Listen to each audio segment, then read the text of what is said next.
I get this all the time. Well, your stutter isn't as bad as mine. You don't know that. You don't know what I've been through. You're seeing the end result. You're not seeing the journey.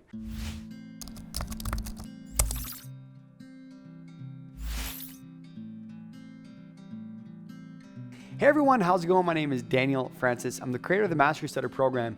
And in today's video, I want to break down my life story of how I went from a shy, introverted, scared, insecure individual to becoming, someone who has publicly spoken in front of 1,000 people.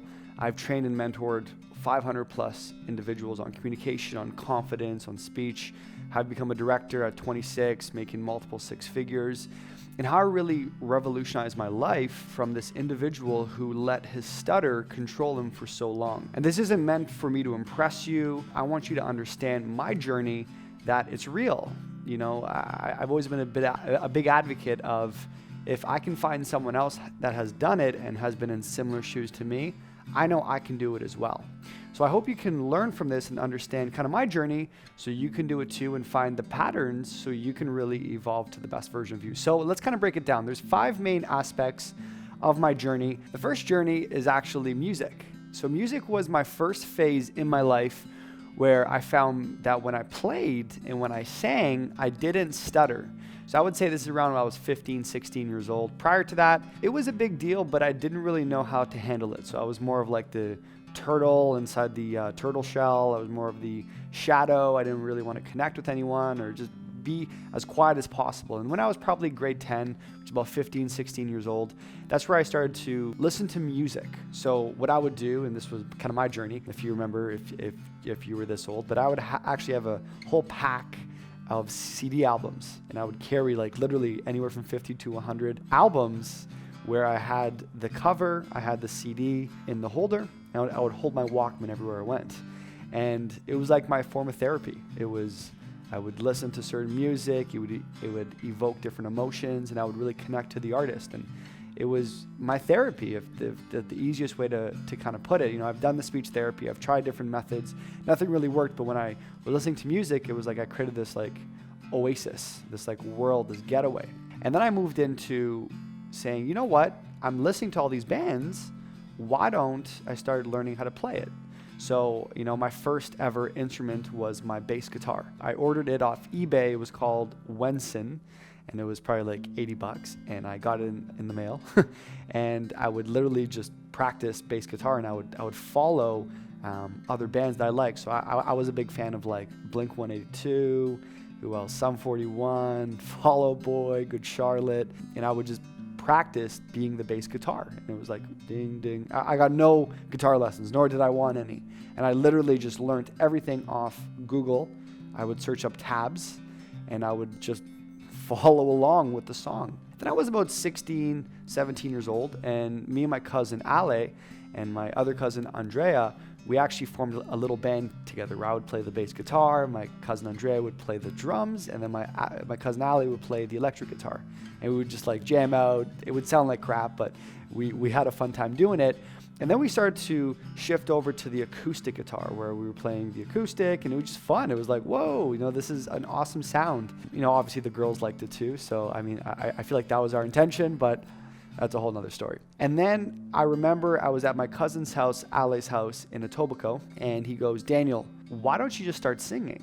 Why don't you start singing the actual lyrics that you're playing? And I said, oh my God, Ali, are you crazy? No way. I could never sing in front of others. He's like, man, just do it. And it was like, he was just pushing me constantly and nagging me. He's like, I'm singing right now, sing as well. And I was always the background guy. I was the bass guitar guy. I was never the one to actually sing in front of others. And he's like, listen, I'll just play the guitar and you sing. And then we did exactly that. So we started playing the guitar, and I would sing and I would sound like this. And because I was going through puberty, it would go up and down and my voice would crack. And I went through this phase of like, I sounded so bad. But he's like, sing louder, really belt it out. And sooner or later, I just kept doing that. And I started to say, you know what, I kind of enjoy this. And then I had this like click in my head. I said, whoa. When I sing, I don't stutter. It's like I unlocked a level in my life. I'm like, do-do-do. So I kept doing that over and over and over again. And I would go home and I'll play my acoustic guitar and I would just like sing. And, my parents probably thought I was crazy, but I kept doing this over and over and over again until I started to like record myself and hear me sing. And I started to sound better. And then I got into the phase of recording songs. And then, by grade 12, I actually formed a band and we performed at this event called Club Rebuff. And there's probably 200, 300, 400 people. I modeled a song called Weightless by, we call ourselves All Time Low, but it was, All Time Low. We were called All the Low Numbers or something stupid like that. And we played that band and I was the lead singer. And prior to that, we just kept singing that song, at my friend's basement over and over and over again. The night came, I dressed all pretty, I looked all good, and I sang on stage in front of 200, 300 people. And I was blown away because I actually sang a whole song in front of all these people. It sounded good. And I even gave a little blurb at the end, like, thank you, shout out to my friends and family, blah, blah, blah. And everyone like stood up and I got this massive round of applause. And I'm like, whoa, I'm 17 years old. This is such a cool feeling. And I sang this amazing song and I sounded pretty good. And I remember Luke, who was one of the other background singers, he goes, and shout out to Daniel for killing it. Woo! I've never been in those shoes before. And I've never been in a situation where people actually clap for me and want to hear my voice. Whether it was singing or talking, it doesn't matter, my voice. People actually clapped for my voice. And I was like, there's something here. There's something more to this. I can become a good speaker. So I didn't really know what to do. I was 17 years old and I kind of went through that phase and and it was like, again, I'm unlocking levels. Then I went to my next phase, which is my second phase, which is my academics phase. So I found that I couldn't sing all the time. So obviously I couldn't do that for long, and nor could I have conversations. Imagine going into an interview saying, hey, how's it going? My name is Daniel. I'm a great candidate for this job. He'd be like, bye-bye, security. So obviously I couldn't really do that. So then I said, what if I just become really smart? So I'll go through this academics phase. And I was like grade 12 and meaning like my last year of high school, and I have to choose what university I want to go to, but I just didn't know what it was, nor do I want to go into, take a degree that just would end up nowhere. So I was continuing and I said, what I want to do is I want to become a doctor. In my head, if I become very intelligent, if I become very smart, someone will accept me. And I will be successful, everyone will love me, and I will finally overcome my stutter. So I went down this page, or this path in my life where I switched all my courses in high school, and I took what's called the Asian Six-Pack. If you haven't heard of the Asian Six-Pack, it's very hilarious. I don't know who coined this term, but it's chemistry, biology, physics, advanced functions, data management, and calculus. And, prior to that time, I never really paid attention to math and science. I never paid attention to anything. It would just get 70 and just pass. To now, I'm becoming this individual who's studying all the time. I'm understanding the basics. When I'm reading a book, my textbook, I'm literally reading a word for word. I'm making cue cards. I'm just looking up definitions. I'm trying to actually understand what the hell I'm learning. So I kept doing this over and over and over again, and I started to find my marks got higher and higher and higher, and it was like, wow, I could actually change who I am. I think that's really what it came down to. I realized that I'm not a tree. I forget who talked about this. I think it's Gary Vee. It's like, you're not a tree. You're not a piece of wood. You can be whoever you want.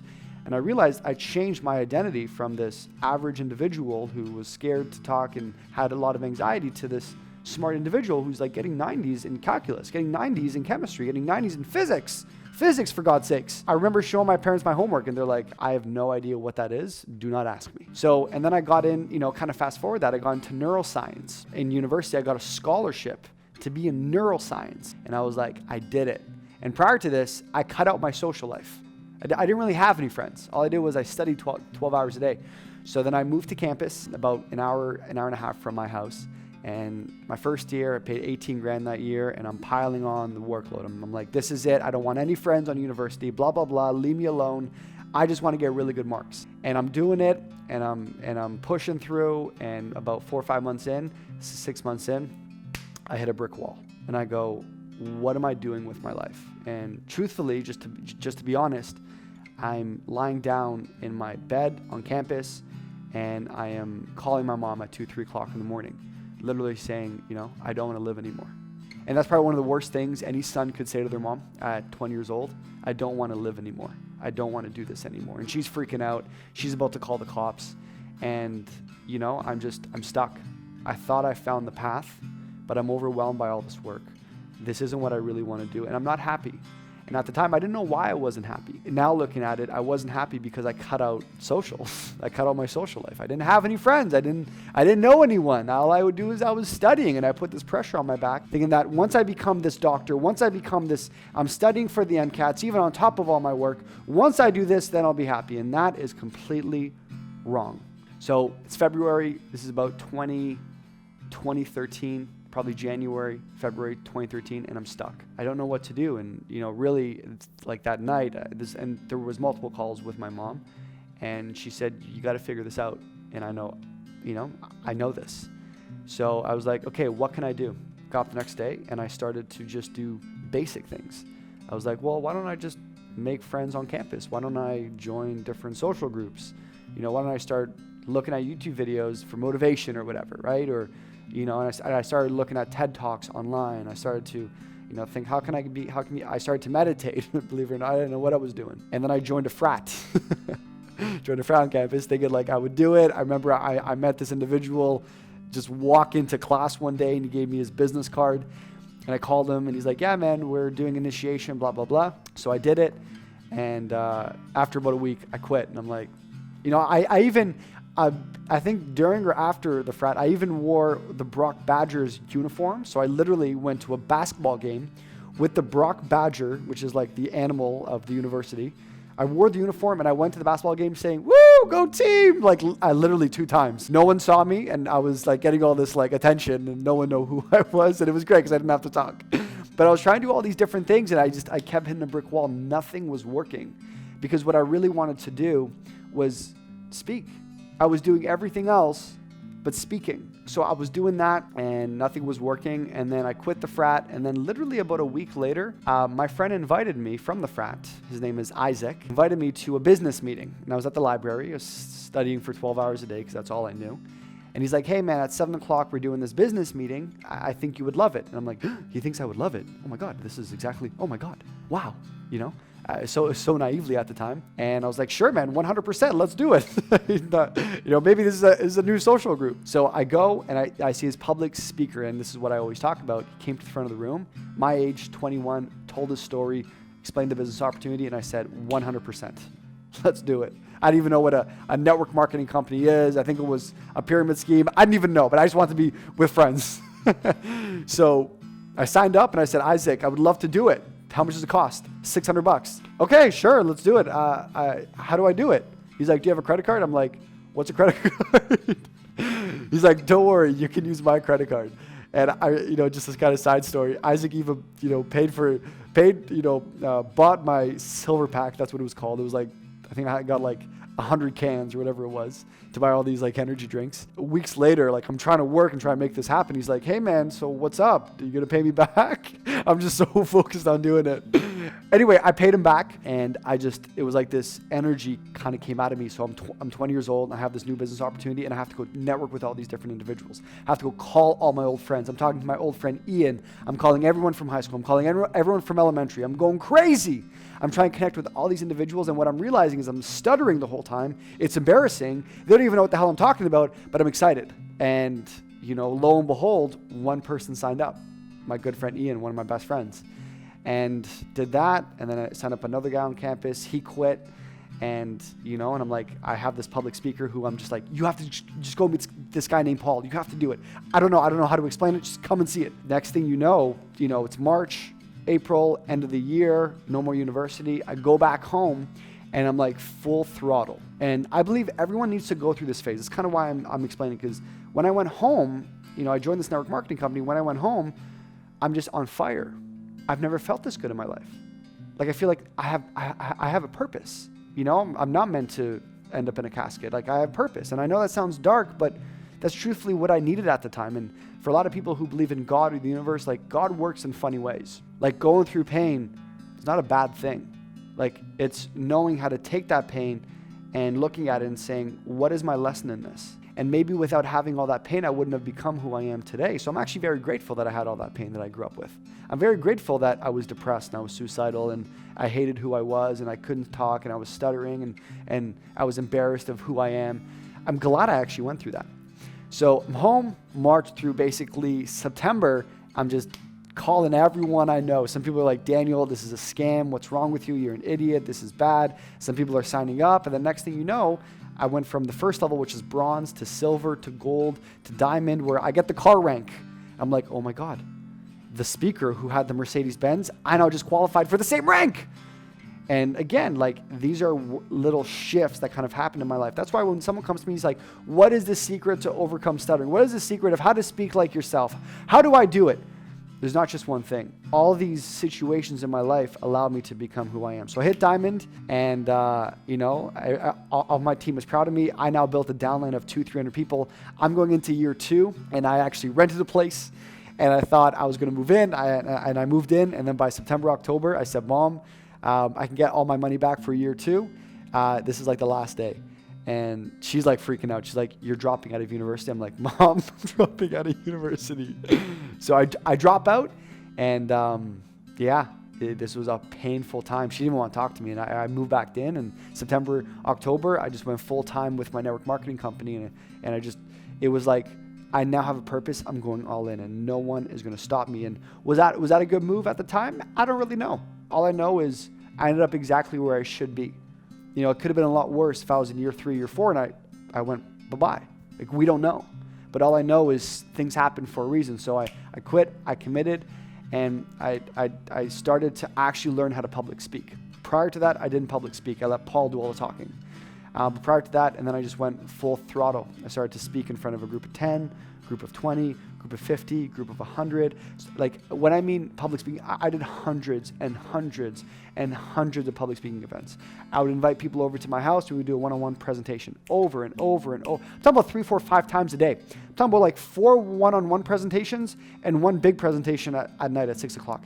I do that 5, 6 times a week until like I started to grow my team. And then next thing you know, I'm winning an award. I hit a new rank, and I'm speaking on stage in front of 1,000 people. Like, it's all these things happen. I'm like, I can really overcome this. And then like anything good comes down. And next thing you know, I hit this top rank. Everything's great. Christmas comes, whatever. I don't want to go into too many details. But before I knew the summer next, poof, everything's gone. I got this BMW I can't pay for, and I can't do it anymore. But the good thing is I feel confident with my speech. So if anything, that was my education. Then I went through my journey of door to door. So I moved out. I was about 22. I need to change who I am. And I moved out to BC, and I said, you know what? I don't want to take a memorized speech anymore. I want to put myself in the game where I'm actually dealing with door to door. I'm actually knocking on someone's door. I'm being put on the spot. I don't know how someone's going to respond. It's not some regurgitated presentation, because I'm past that phase now. Some people need to go through that phase. I'm past that phase now. Now I want to refine it. I want to perfect it.